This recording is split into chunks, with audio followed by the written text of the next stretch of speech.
The patriarchal priesthood administers new and everlasting covenant. This post was originally titled Patriarchal Priesthood, and this is Searching for the Holy Order and the 23 High Priests. So it is part 6.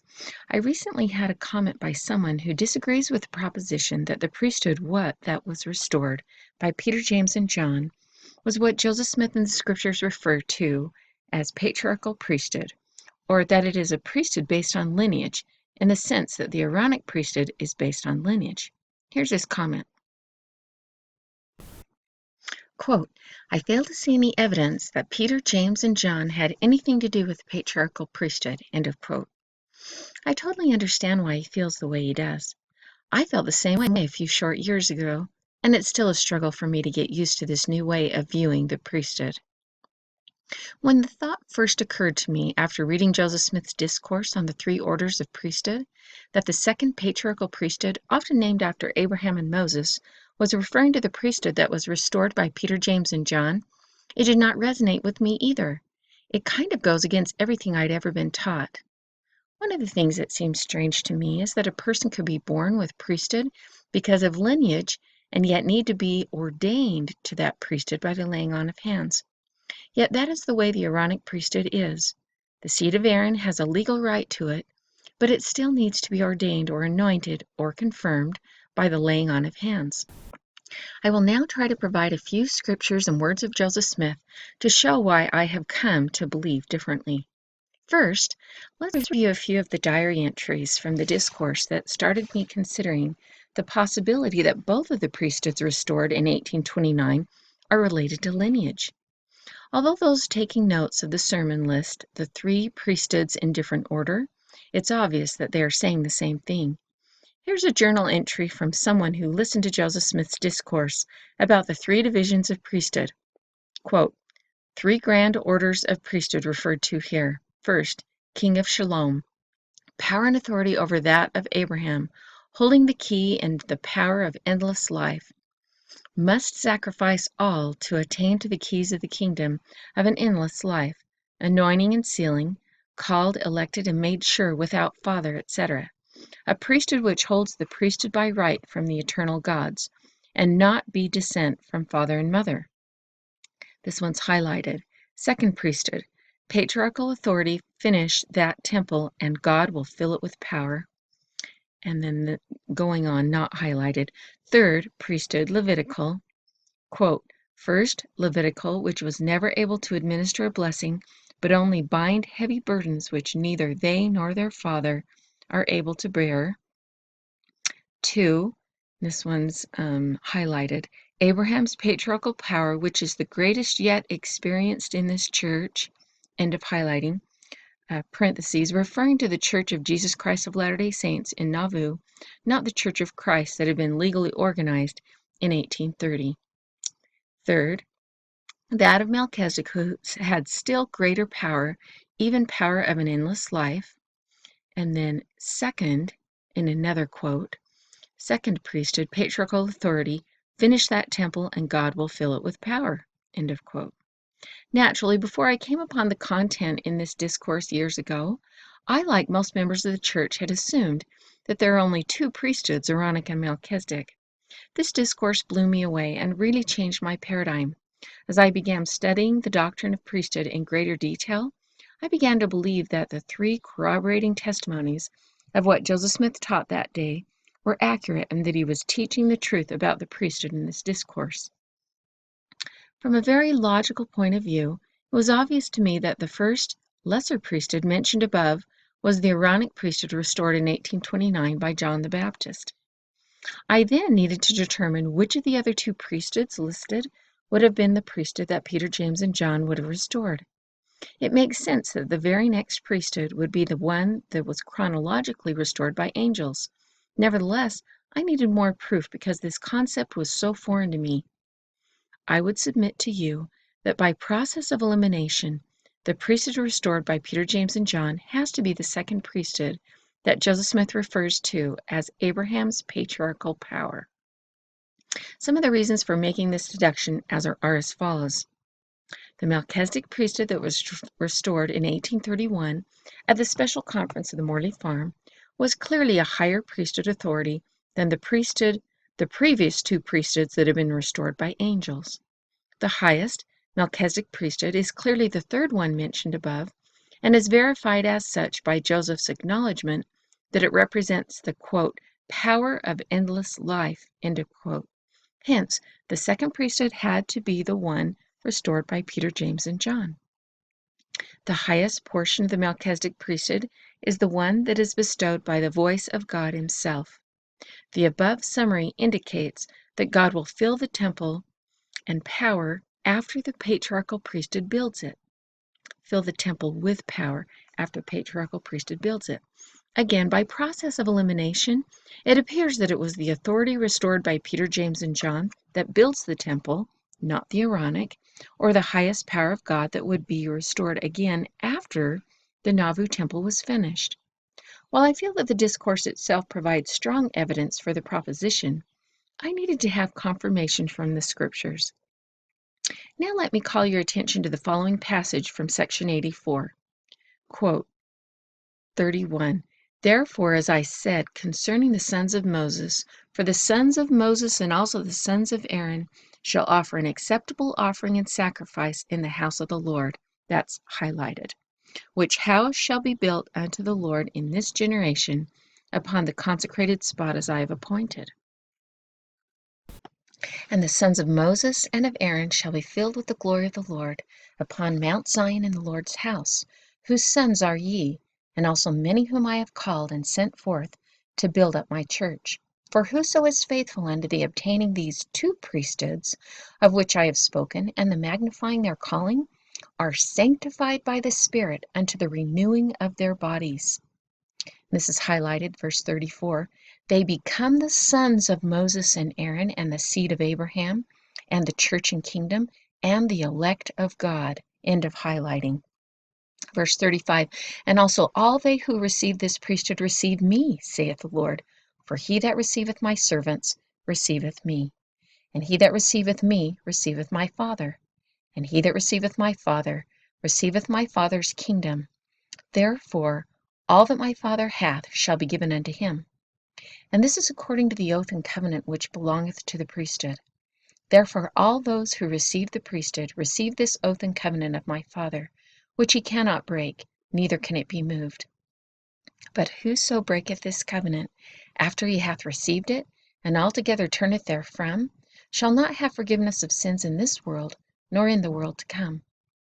I believe the above passages in section 84 are identifying all three priesthoods. Furthermore, they're identifying the first two priesthoods as being lineage-based priesthoods, springing forth from the seed of Moses and the seed of Aaron.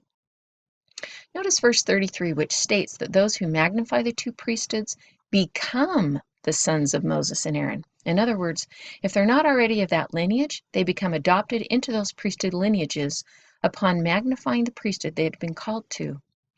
I believe verse 31 is indicating that the first two priesthoods are the priesthood of Aaron and the priesthood of Moses.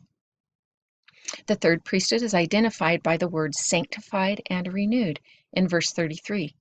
That's what happens when you magnify the priesthood of Aaron and the priesthood of Moses. You enter into the highest priesthood and become sanctified and renewed. Third, Melchizedek priesthood is also referred to in verse 34 as the elect of God.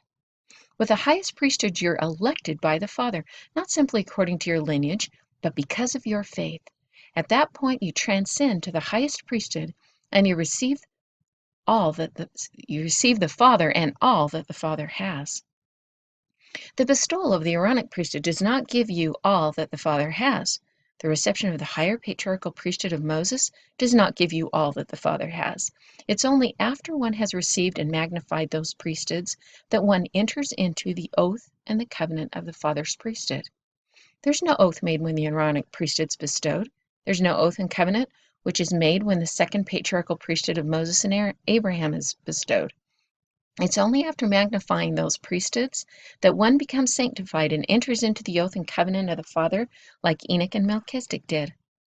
Verse 31 is actually a continuation of a prophecy that was begun back in verses 3, 4, and 5. In the middle of the prophecy, the Lord goes into a very long subtopic pertaining to how the patriarchal priesthood of Moses and Aaron was handed down by mortal ordination. But let's splice the beginning of the prophecy in verses 3, 4, and 5 together with the continuation of the prophecy in verse 31. Quote, "Verily this is the word of the Lord, that the city of New Jerusalem shall be built by the gathering of the saints, beginning at this place (brackets, Kirtland), even the place of the temple, which temple shall be reared in this generation." Highlighted. "For verily this generation shall not all pass away until an house shall be built unto the Lord, and a cloud shall rest upon it, which cloud shall be even the glory of the Lord, which shall fill the house. And the sons of Moses and Aaron, according to the holy priesthood, shall offer up an acceptable offering and sacrifice in the house of the Lord, which house shall be built unto the Lord in this generation, upon the consecrated spot, as I have appointed. And the sons of Moses and Aaron shall be filled with the glory of the Lord, upon Mount Zion in the Lord's house, whose sons are ye," end of highlighting, "and also many whom I have called and sent forth to build up my church," end of quote. As we can see from the prophecy, the Kirtland temple was to be completed in that generation, and the glory of the Lord was to rest upon the house. And indeed that prophecy came to pass. See section 109, verses 11 and 12. And also history of the church regarding the Pentecostal experiences at the dedication of the Kirtland temple. Then the Lord also prophesies that those same sons of Moses and Aaron will also eventually be filled with the glory of the Lord in Mount Zion. But notice that the Lord is revealing that Joseph, Hiram, Oliver, and others of the first elders are the sons of Moses and Aaron. Quote, "Whose sons are ye?" End of quote. It seems somewhat poetic to me that the one like Moses would be a literal descendant of Moses. If my interpretation of the above passages is correct, and the second priesthood that was restored by Peter, James, and John was indeed a lineage-based priesthood based on the seed of Abraham and Moses, we should be able to find validation in the Old Testament that the seed of Moses was also given a similar priesthood promise based on their lineage to become a great nation, just like the promise given to the seed of Abraham, or the seed of Jacob, or the seed of Aaron. First, let's review the great promise the Lord gave to Abraham. Quote, "Now the Lord had said unto Abram, Get thee out of thy country, and from thy kindred, and from thy father's house, unto a land that I will show thee. And I will make of thee a great nation." That's highlighted. "I will make of thee a great nation." End of highlighting. "And I will bless thee, and make thy name great, and thou shalt be a blessing. And I will bless them that bless thee, and curse him that curseth thee. And in thee shall all families of the earth be blessed." Parentheses, Genesis 12, 1-3. Jacob gets the same promise in Genesis 46 in the parentheses. Now you'll recall that after the children of Israel sinned in the sight of God, he became angry and his wrath waxed hot. He told Moses he was going to consume them from off the face of the earth. Quote, "Now therefore let me alone, that my wrath may wax hot against them, and that I may consume them, and I will make of thee a great nation." End of quote. That's in Exodus 32. Notice the declaration from God that he would make a great nation from the seed of Moses. It is the exact same promise that was made to Abraham and Jacob. This is why God could consider wiping out the stiff-necked tribes of Israel without skipping a beat and keeping the posterity of his elect on the earth. He knew he could still accomplish his purposes through the seed of Moses. Yes, it's true that Moses pled with God in behalf of the children of Israel, and he offered up himself as an atonement in their behalf to prolong their days upon the earth. Nevertheless, God did not revoke his promise to continue the priesthood promise he made to the seed of Abraham and the seed of Jacob through the seed of Moses. And that's all bolded, through the seed of Moses. And for that matter, he did not revoke his intent to send his wrath upon the children of Israel in the day of visitation. He simply delayed it as a result of Moses' atonement. See verse 34. This bit of history in the Old Testament explains why the Lord makes the following promise and declaration to all those who magnify the priesthood of Moses and the priesthood of Aaron in section 84. Quote, "They become the sons of Moses and Aaron and the seed of Abraham and the church and kingdom and the elect of God." End of quote. Having explained why I think the seed of Moses has a lineage-based priesthood, just as the seed of Aaron does, I want to provide some other food for thought. I still understand why people are skeptical that the apostolic priesthood that has the right to govern the Church of Christ and dispense the saving ordinances is the patriarchal priesthood that descends down from Abraham and eventually down through Moses, because we just don't think of patriarchal priesthood as necessarily having administrative authority, even though Moses obviously had administrative priesthood. Priesthood authority versus priesthood power. Let's drill down a little deeper for more verification. Note the following verse in the D&C. Quote, questions by Elias Higbee. What is meant by the command in Isaiah 52nd chapter, 1st verse, which saith, Put on thy strength, O Zion, and what people had Isaiah reference to? He had reference to those whom God should call in the last days, who should hold the power of priesthood to bring again Zion, and the redemption of Israel, brackets, Melchizedek priesthood, and to put on her strength is to put on her on the authority of the priesthood, which she, Zion, has a right to by lineage, bracket, patriarchal priesthood, end of bracket, also to return to that power which she had lost, bracket, Melchizedek. That's D&C 113, verses 7 and 8. According to Joseph's interpretation of Isaiah above, the priesthood authority that enables the saints to return to the highest Melchizedek priesthood that was lost is a lineage-based priesthood. The priesthood power refers to the highest priesthood. I think that's pretty strong evidence that the administrative priesthood authority that was restored by Peter, James, and John is the lineage-based priesthood of Moses and Abraham. Let me now throw out one very interesting quote from Joseph Smith, which he made at a funeral of Judge Adams. Quote, I had anointed him to the patriarchal power to receive the keys of knowledge and power by revelation to himself. He had had revelations concerning his departure and has gone to a more important work. End of quote. Notice how, according to Joseph Smith, the patriarchal power holds the keys of knowledge. This is what section 84 tells us. The, quote, higher priesthood, end of quote, that descends down from Moses, that administers the gospel and holds the, quote, key of the knowledge of God, end of quote. See verse 19. These are a few of the reasons why I have come to believe that there are three general levels or categories of priesthood, and that the second or higher priesthood that was restored by Peter, James, and John is also what is referred to as the patriarchal priesthood, often named after Abraham and or Moses. The lesser priesthood, named after Aaron, higher priesthood, named after Abraham and Moses, highest priesthood, named after Enoch, Melchizedek. The fact that the lesser priesthood was named after Aaron does not necessarily mean he did not personally hold a higher priesthood.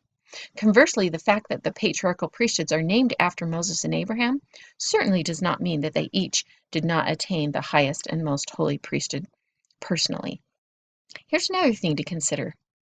It is revealed in the book of Abraham that the priesthood that would take the blessings of the gospel, even the blessings of salvation and eternal life to all nations, would be the priesthood that God gives to Abraham and his posterity, even the patriarchal priesthood.